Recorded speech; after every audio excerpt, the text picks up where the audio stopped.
I was 18 years old when I got married. I belonged to a very conservative family, a Baloch family, where good daughters never say no to their parents. My father wanted me to get married, and all I said was, if that makes you happy, I'll say yes. And of course, it was never a happy marriage.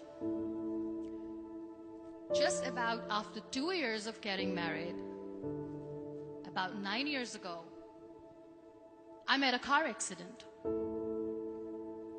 Somehow my husband fell asleep and the car fell in the ditch.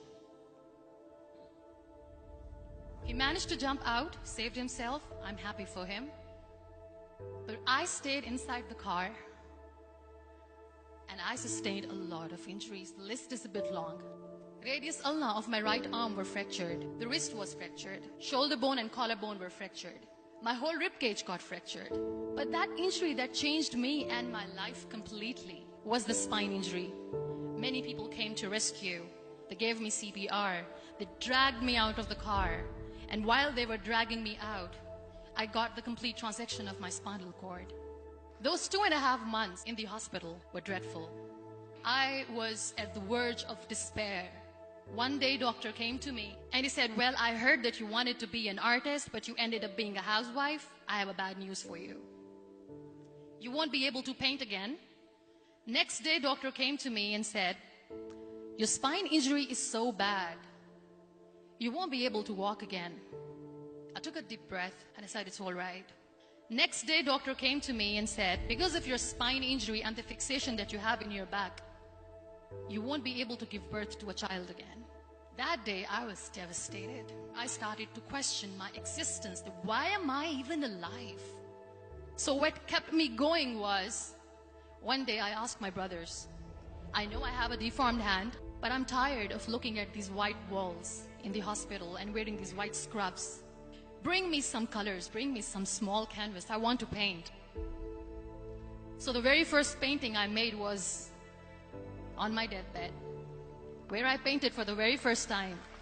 What an amazing therapy it was. Without uttering a single word, I could paint my heart out. I could share my story. People used to come and say, what lovely painting. So much color. Nobody could see the grief in it. Only I could.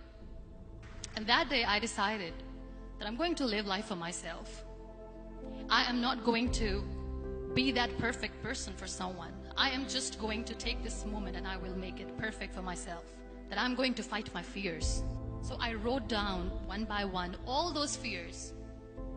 And I decided that I'm going to overcome these fears one at a time. You know what was my biggest fear? Divorce. But the day I decided that this is nothing but my fear, I liberated myself by setting him free. And I made myself emotionally so strong that the day I got the news that he's getting married, I sent him a text that I'm so happy for you and I wish you all the best. And he knows that I pray for him today.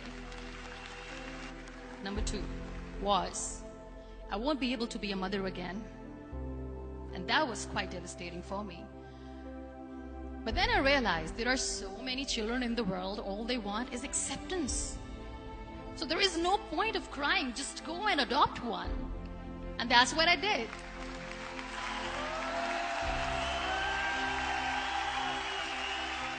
I gave my name in different organizations, different orphanages, and I waited patiently. 2 years later, I got this call from a very small city in Pakistan. I got a call and they said, are you Muniba Mazari? There is a baby boy and would you like to adopt? I could literally feel the labor pain. I said, yes, yes, I am going to adopt him. I am coming to take him home. And that day, I was 2 days old, and today he's 6. You know, when you end up being on the wheelchair, what's the most painful thing? People think that they will not be accepted by other people because we, in the world of perfect people, are imperfects. So I decided to appear more in public. I started to paint. I have done a lot of modeling campaigns. I decided that I'm going to join the national TV of Pakistan as an anchor person. I became the National Goodwill Ambassador for UN Women Pakistan, and now I speak for the rights of women, children. I was featured in BBC 100 Women for 2015. I'm one of the Forbes 30 under 30 for 2016. So when you accept yourself the way you are, the world recognizes you. It all starts from within. We have this amazing fantasy about life. This is how things should work. This is my plan. It should go as per my plan. If that doesn't happen, we give up. I never wanted to be on the wheelchair. Never thought of being on the wheelchair. This life is a test and a trial, and tests are never supposed to be easy. So when you're expecting ease from life, and life gives you lemons, then you make the lemonade, and then do not blame life for that. It is okay to be scared. It is okay to cry.